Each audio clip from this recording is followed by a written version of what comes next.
Hi, welcome to a quick walk round for our VW Scirocco.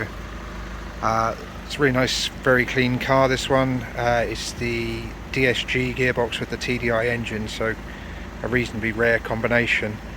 I'll take you around. Paintwork is reflex silver metallic, all really nice, no big dents or dings or scratches to point out. When it came into us, it had a couple of scratches here. So I had this wing painted, hadn't been in an accident or anything, just a couple of scratches that I was unhappy with, and they've blended that into their front bumper and into the door here. They've made a really nice job of it. You wouldn't even notice it, I don't think, unless I told you, but we like to point out everything that we know has been done to the car. 17-inch alloys, they're in pretty nice condition, a couple of just very minor curbing marks, but nothing worth getting them refurbed over, in my opinion. Obviously, if you buy the car and you want it to be immaculate, that's something you could do later on, but these are up to the standards for me.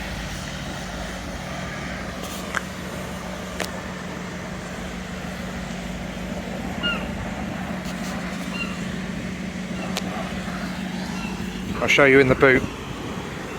There's not a switch on the boot itself, it's in the door here, or obviously you can do it via the keys, but I've got the keys in there to show you what it sounds like with the engine running. So there we are, parcel shelf is present. Nice big boot, really deep, goes much lower down beyond the sort of entrance point.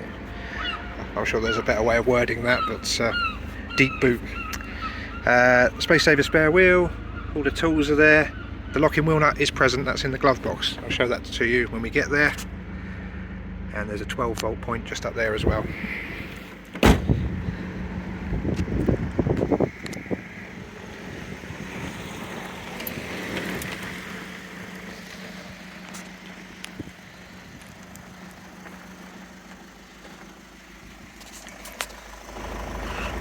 Again, just some light curbing marks on that front wheel. By no means anything excessive.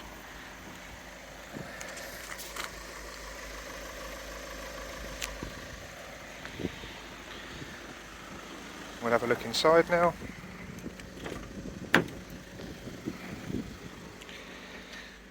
Airbags in the side of the seat. Right, there's the back seats. I mean, it's blatantly obvious, but it's a 4-seater car. It doesn't have a middle seat. You've got your ISOFIX points there.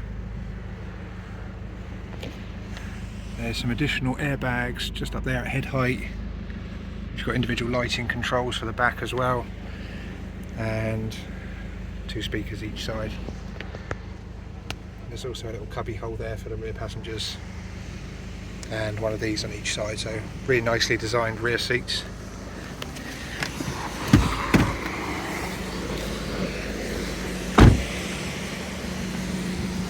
I'll show you around the other side. It's much the same obviously, but just so you've got the full picture.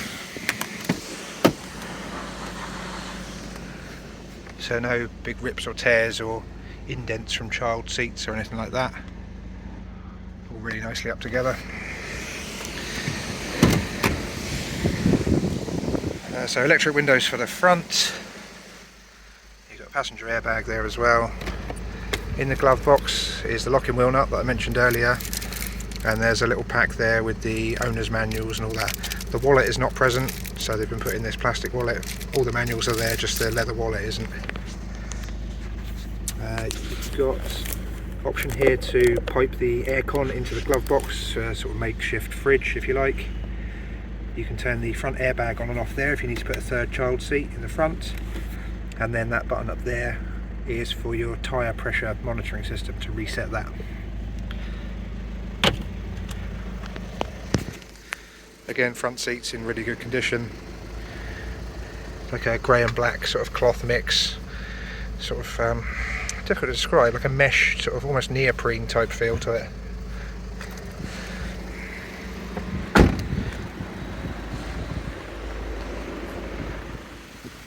Go around to the driver's side now, I'll show you the controls there. So electric heated door mirrors. There's your electric window switches. And just down there is the boot release that I used earlier. Auto lights, and then your headlight levelling and cockpit illumination controls there. Nice low miles on this one, 74,557. It's got an onboard computer that you control from this little stalk here. That'll give you some information about your journey. 110 miles left in the tank. Right, that was on that stalk there, which also controls your windscreen wipers. Then your indicators are over on that side.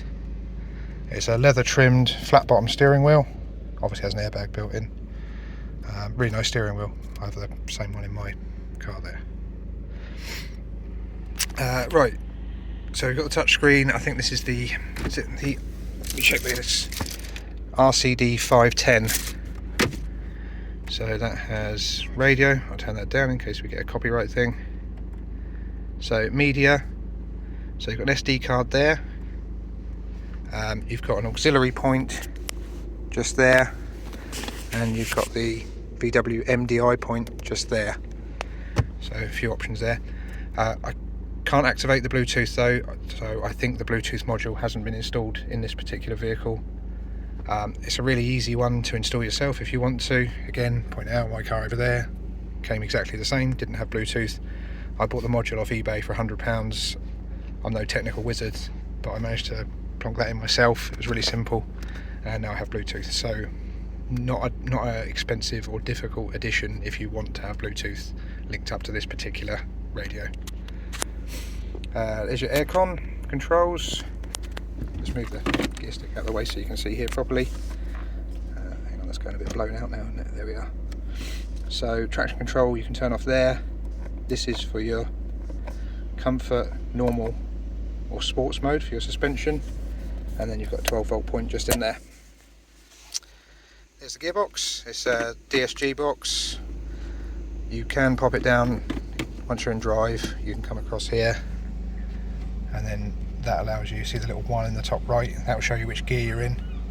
As you're progressing, you can manually go up and down the gears yourself, or you can leave it in drive, or there is the sports mode, which will allow the revs to get higher before changing gear.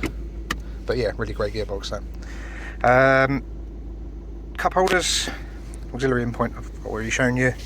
I showed you the point in there. It's obviously inside the armrest. This is a sliding armrest. You've got some additional airbags up here. You've got illuminated vanity mirrors there. Whether I can focus on this or not, this is so that's an auto dimming rear view mirror. Up here you've got a sunglasses holder. That's the sensors for your interior alarm. And then you've just got some lighting controls up there. Right, I think I've covered everything I can see in this vehicle. If by any chance I've missed anything, please just give us a call and I'll pop out and check for you straight away. I'll include as many photos as I can of the inside, the outside, and any paperwork we got with the car. So if you're having this one delivered, you should have a really good idea of what to expect. Obviously, if you're local to the site and you wish to come in and see it in person, you're more than welcome to do that too. Okay, thank you very much for watching.